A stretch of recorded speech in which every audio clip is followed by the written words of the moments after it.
Ito si Roque. Siguro ito mga bossing Marcos. tingin ko po ito kaya nagsasalita si Roque siguro baka ano na, matutuluyan na ang tatay nila.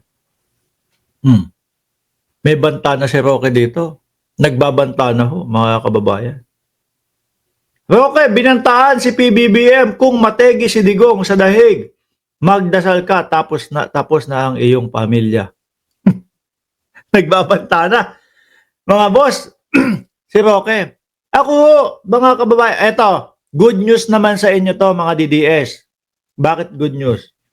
Hindi ako naniniwala na papayat-payat na si dating Pangulong Duterte. Tingin ko, pag nakita natin yan sa susunod na sa Setyembre ho, mga kababayan, saklap pa.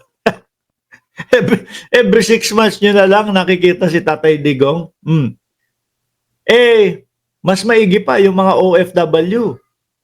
Di ba? Araw-araw nakakasama, nakikita yung kanilang pamilya. Kayo, si tatay ninyo, every 6 months nyo na lang nakikita. Ako, naniniwala, mga bossing, na pagdating po ng Setyembre at nakita natin ang dating Pangulo, pag inilay po nila yan, mamula-mula pisngi. No? Tsaka medyo mataba-taba yan. Bakit to, mga bossing? Biruin mo, tanggalan mo ba naman ang stress doon sa mga nakapalibot sa kanila? Di ba? Nung una ho, mga kababayan, nung hindi pa nakukulong, kayag-kayag kung saan-saan. Kung saan sila makakakuha ng benepisyo sa dating Pangulo, dadali nila doon. Tanda na, tagilid na nga, ganun na maglakad. Di ba, inaalalayan na? Sabi ni Sheena 8901, mocking an old man sa ICC. Inaartehan na lang kami niyan Karma na lang sa'yo. Wala na pong live. Patay na po si Mark Ramos. Uy, di ba nung hindi pa nakakulong yan? Sabi niyan, sino ba tong estupido na ito? Ang Panginoon. Ang minumura niyan.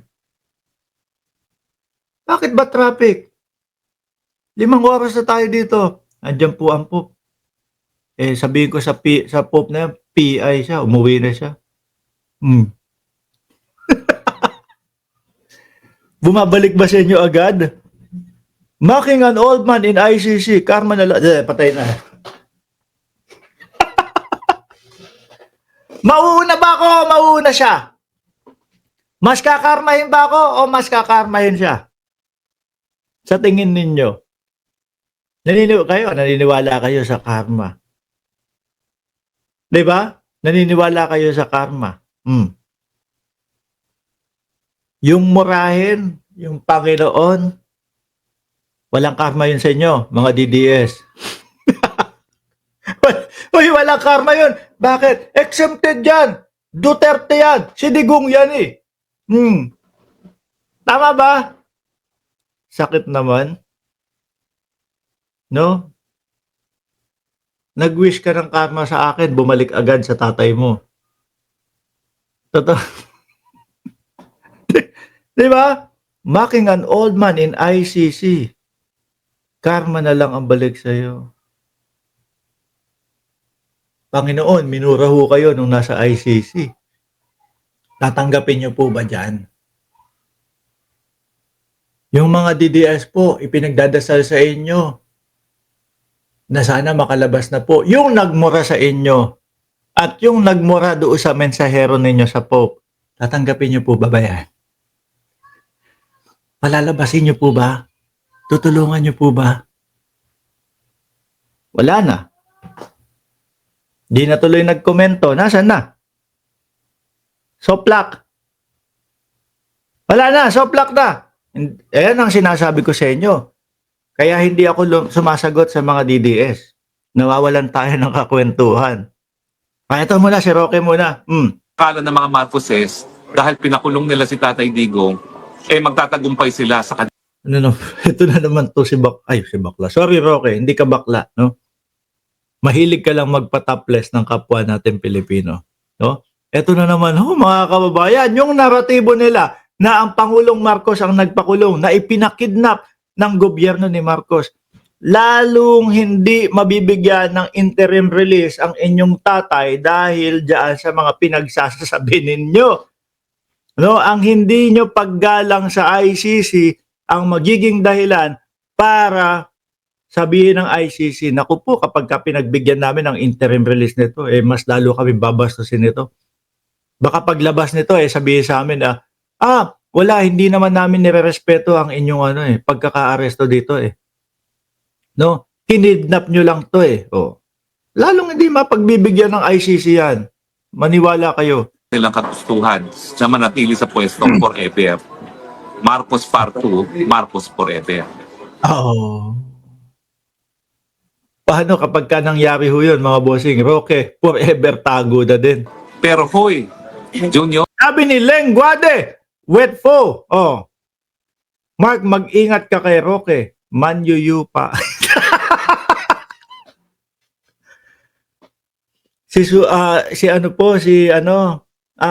Superman. Pag naging pag si Roque, pag naging mga kababayan, pag naging superhero, Superman. Ang spelling ho, hindi Superman, no? S-U-P-A-H. A-M-A-N. Superman. Di ba? Yun po ang ayaw ni Roque, mga bossing. Na ang mga Marcos ay manatili, no? Sa pagiging presidente. Paano pag sinigaw ng mamamayang Pilipino yan? Nako di forever tago ka. Ay, hindi pwede yon. Walang ganun forever tago, no? May kahantungan din po. Madami namang maisusubo doon sa kulungan. Ay, papaliwanag pa ako nito. Maisusubo, ibig ko sabihin, maraming pagkaing maisusubo. Di ba? Doon sa Oblo. sa tingin mo kung may mangyari kay Tatay Digong sa dahig dahil sa ginawa mong pangingid na papapunta sa kanya, magtatagal pa kayo? Yan nga lang pagdala sa dating Pangulong Duterte. Wala na kayong nagawa Di ba? Mag-iiyakan lang kayo. Yun na yun. Tapos na yun. Ganun lang yun. Yung nagkomento, hindi na talaga bumalik. Mocking an old man in ICC. Karma daw sa akin. Hindi na bumalik, Na-realize siguro, si tatay pala, nagmura din, no? Sa Diyos. Si tatay pala, nagmura din sa Pope, no? Sabi pa nga sa ICC, sipain ko yung ICC na yan, Ay, nako mga DDS. Hanggang ganyan na lang ba kayo? Sasagot isang beses tapos pagka nasoplak, wala na. Hindi na, re-rest back. Wala na. Tahimik na. Magdasal ka na tumaba muli si Tatay Digong dahil Nako po. Ba't magdadasal? Sana po tumaba na po si... Oy, Roque, ako naniniwala mataba si Tatay Digong ninyo. Bakit Nawala yung stress sa paligid hindi na pagod. Kain, tulog, gala. Wala nga palang gala doon sa ICC. Sa loob lang siya ng piitan. Di ba? Wala yung, gigising na maaga. Bakit po?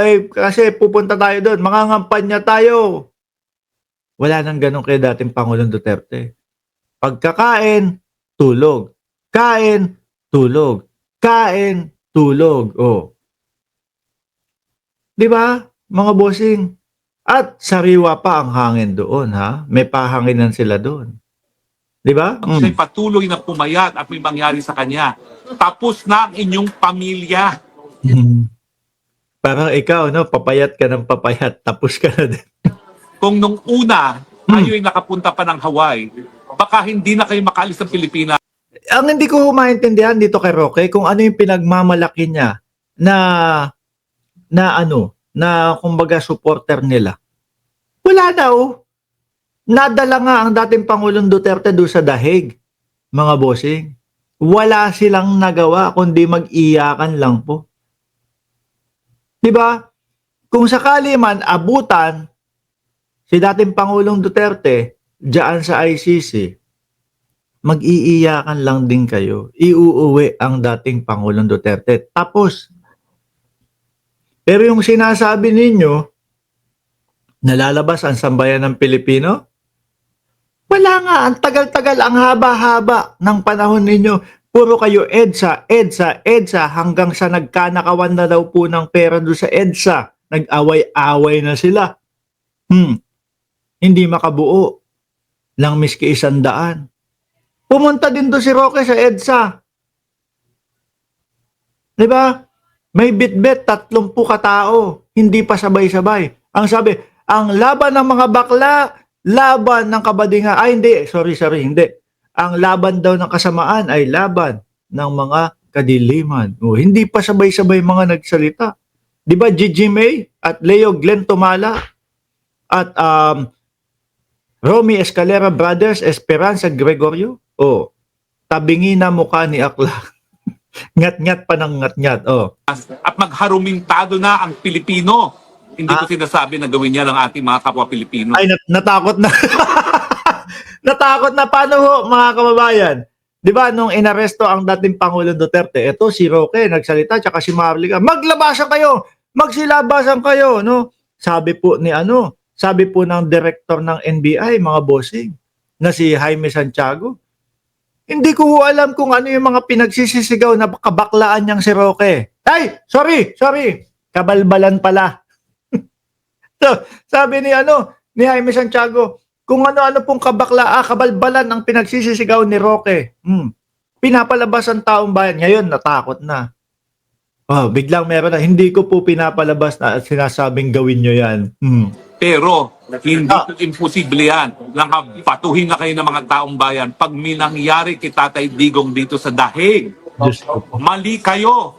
Kung Mali kaya. Ilang pong bansa ang kasapi po sa dahig, mga bossing? Wala pong umaalma, wala pong nagsasalita. At bagkos, wala nga pong gustong tumanggap sa dating Pangulong Duterte para sila po ang mag-host sa kanya. Kaya yung interim release, malabo din ho, mga bossing, na mapagbigyan yan. No? Yung sinasabi nilang may bansa na gustong tumanggap sa dating Pangulong Duterte, wala naman. Paano yan? Paano mapagbibigyan yun, di ba? akala ninyo na wala ng problema sa inyo sa pamamagitan ng pagkikidnap nyo papunta ng dahig si Tatay Digong, pag minangyari, pangungot yan sa inyong lahat at sa mga henerasyon na darating ng Marcos, hindi kayo patatawarin ng sambayan ng Pilipino. Uy, bakit naman? Dinamay niya naman kami dyan. Sambayan ng Pilipino daw, ibig sabihin kasama tayo doon. Tandaan nyo yan. Mag-aral ka ng kasaysayan. Paano naging katapusan ni Muammar Gaddafi sa Libya? Hindi malayo. Ganyan din ang gagawin sa inyo. Hahatawin kayo ng taong bayan sa galit pag minangyari kay Tatay Digong. Tagal nyo ang ganyan. Hindi naman nangyayari. Wala naman pumupunta sa mga EDSA, di ba? Sabi, sa Iran or Israel, welcome na welcome si Digong, sabi ni Chris Angel.